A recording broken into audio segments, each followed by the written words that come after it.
Gente... Eu vou te falar que eu gostaria que essa notícia fosse fake news, mas infelizmente não é, né? Você e muitas mulheres, eu acho que todo cidadão de bem, a gente vai falar de uma situação que podia ter terminado em estupro, né? Assim, em vias de fato. Também foi um quase, foi né? Foi um quase, chegou muito perto. Você imagina, a mulher se hospeda num hotel, chega no hotel, um lugar que a gente acha que vai ficar seguro, né, Kátia? Então. E aí quem tenta violentá-la? O funcionário do hotel. O funcionário do hotel, né? Do hotel. Ela chega com uma amiga, tinham chegado de algum lugar, e a gente vê nessas imagens, que aí a amiga deixa ela pro E veja só, não é um hotel, desculpa o termo, fuleiro, como as pessoas dizem, na Barra da Tijuca, no Rio de Janeiro, perto da praia. Mas aí ela chega ali, daqui a pouco ela sobe. E o funcionário vai até o quarto, com uma desculpa esfarrapada, volta e usa a chave mestra. Ah, ele usa a chave mestra? Para invadir o quarto. Ai, não acredito. Momentos de terror que ela passou. Nosso colega Fernando Davi fez uma matéria dando os detalhes. Então vamos ver?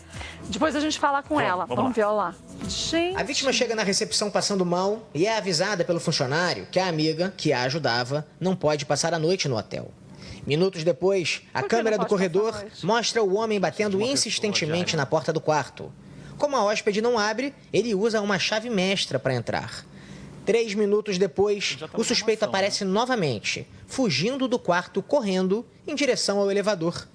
A vítima, uma paraense que veio ao Rio de Janeiro fazer um curso, contou que o funcionário no quarto se identificou como motorista de sua amiga e disse que queria ajudá-la. O homem teria então encostado em suas partes íntimas e ela teve o reflexo de dar um chute nele. O funcionário Fábio de Oliveira de Barros, de 37 anos, foi preso em flagrante e vai responder por estupro. Ele foi trazido aqui para a delegacia do bairro para prestar depoimento, mas preferiu ficar em silêncio. O comportamento do autor foi absolutamente atípico. E a própria forma como ele saiu do quarto, como as imagens captaram, correndo, sem ter relatado qualquer fato desse, a quem quer que seja do hotel, né? Mesmo se ele quisesse ajudar a vítima, por que ele não se valeu de uma camareira? Se ele achou que ela estava numa situação de risco, por que ele não chamou o corpo de bombeiros, os socorristas? Isso seria um comportamento normal. O comportamento dele foi qualquer coisa menos normal para esse tipo de situação. Gente, mas coisa absurda. Aí eu não entendo. O cara é tão macho que inventa essa história mirabolante toda. Na hora que tá na frente do delegado, ele prefere não falar. Ele fica quietinho, Kátia, que aí agora ele não é macho agora, né? E foi ajudar a moça. Olha, o delegado disse muito bem. Se ele quisesse ajudar a moça, estivesse preocupado com a moça, o que ele devia fazer? Chamava uma camareira e falava, olha, entra lá para ajudá-la. Eu vou ficar aqui fora. Se você precisar de alguma coisa, só grita. Ou chama o SAMU. Mas não pegar o cartão. Sinceramente, a chave mestra para entrar. E eu posso ir em qualquer hotel que seja, gente. Eu sempre deixo. Sabe quando tem aquelas correntinhas? Que fecha por dentro. Eu fecho por dentro. E tem que fazer isso. Ou então põe uma mala, alguma coisa, põe uma coisa que se abrirem faz barulho. Porque a gente nunca sabe o que pode acontecer. Não dá para confiar. Agora, você sabe, Kátia, que ela tá tão traumatizada que ela não quer mostrar o rosto. Não, vamos chamá-la de Joana. Joana e nem o nome. Ela vai falar com a gente. Vamos falar que é Joana, porque a gente não sabe o nome dela. Agora, menina, eu não sei como você conseguiu ter presença de espírito na hora de dar um chute nele. Você está passando muito mal? Alô? Oi, tá ouvindo? Oi. Tudo bom? Quer dizer, na medida do possível, né? Eu te dei o nome de Joana pra gente não falar o seu nome. Mas como que você conseguiu ter presença de espírito na hora que esse rapaz entrou e você passando mal, ainda chutá-lo e colocá-lo para fora?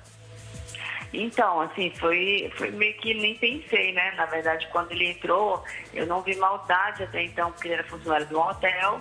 É um hotel, né, relativamente de luxo. Então, assim, a gente não espera que num local desse possa acontecer isso. Então, eu jamais imaginei.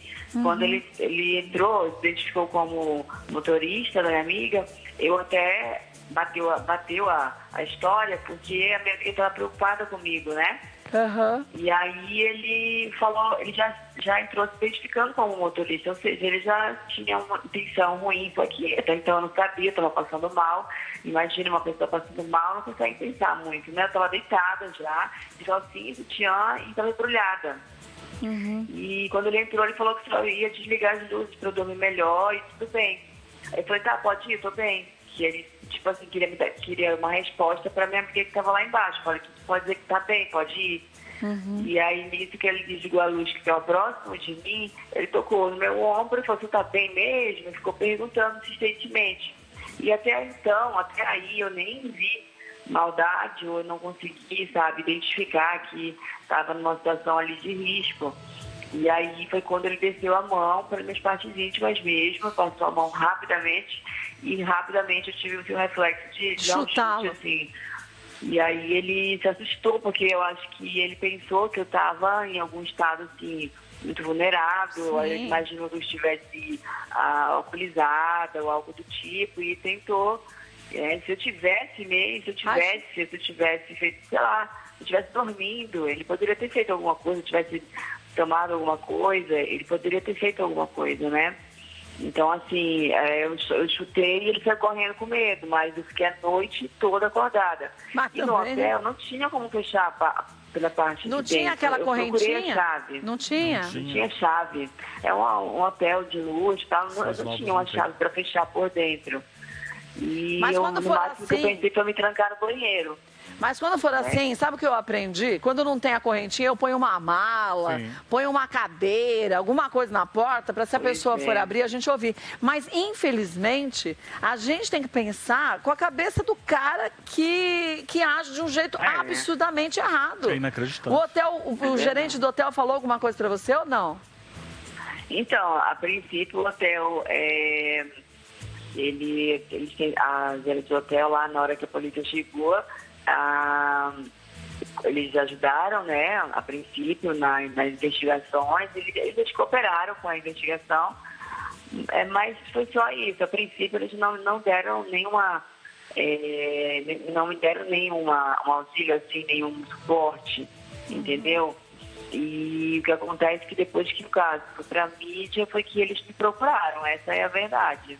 E aí eles te procuraram para falar o quê? Para procurar se você precisava de alguma coisa, porque eu pedi a passagem, né? Meu voo estava para segunda-feira, e aí depois eles vieram perguntar sobre isso, porque até então eles não fizeram caso de nada, não. E o rapaz foi preso, né? Que a gente até mostrou aqui a matéria, mas você já depois ou não?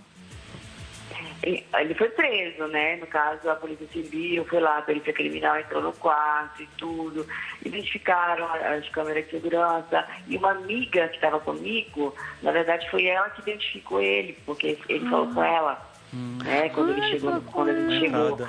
E quando ele entrou no quarto, eu estava deitada e ele apagou as luzes. Então, para você não reconhecê-lo, né? Gente, criminoso, né? Gente, mas você já foi depor já na delegacia ou não? Já? Sim, nós já fizemos todo o processo, né, na processo criminal, na delegacia, tivemos todo o suporte da Polícia Civil e Militar aqui do Rio de Janeiro. E, ele foi preso em flagrante, porque estava dentro das 24 horas, né? Então foi preso. Tá lá, né? Eu espero assim que ele esteja lá. Ele tá. E ele vai ficar vai ficar acompanhado, você pode ter certeza, agora ele viu, né, Alex? Vai brincar com isso. Ô, Joana, força aí pra você, né? E só aproveitar, só para um detalhe que a Joana falou assim, porque se eu estivesse bêbada tinha acontecido. Só reforçando, Cátia, que mesmo se estivesse bêbada não pode acontecer. De jeito nenhum. O homem que fez isso é um bandido. E mesmo que a mulher, gente, esteja sóbria e diga não. Mesmo que seja a sua esposa, que você tenta forçar uma relação sexual e ela não esteja afim, ela vai dizer não deixa de ser um estupro, é considerado estupro. São 180 estupros por dia no Brasil, fica o dado aqui, o alerta. Gente, coisa mais nojenta, né? Um beijo pra você, viu, Joana? Fica bem. Força aí. Obrigada. Vamos dar o nome dele, pode? É o Fábio de Oliveira de Barros, 37 anos. Ele tá na delegacia, do hotel, né? Tá preso e o hotel deu uma nota dizendo que tá... Mas uma coisa eu vou dizer pra vocês, né? Se existe uma parte que a gente sabe que funciona mesmo, é a do crime. E aí eles resolvem do jeito dele todas essas coisas, né? Chega lá, o pessoal conta, né? Por que tá preso. Não precisa contar. Não, chega, né? Eles chegam, ficam sabendo antes, e aí eles resolvem do jeito que eles resolvem. E lá não precisa nem chave, que vai ficar tudo junto, né?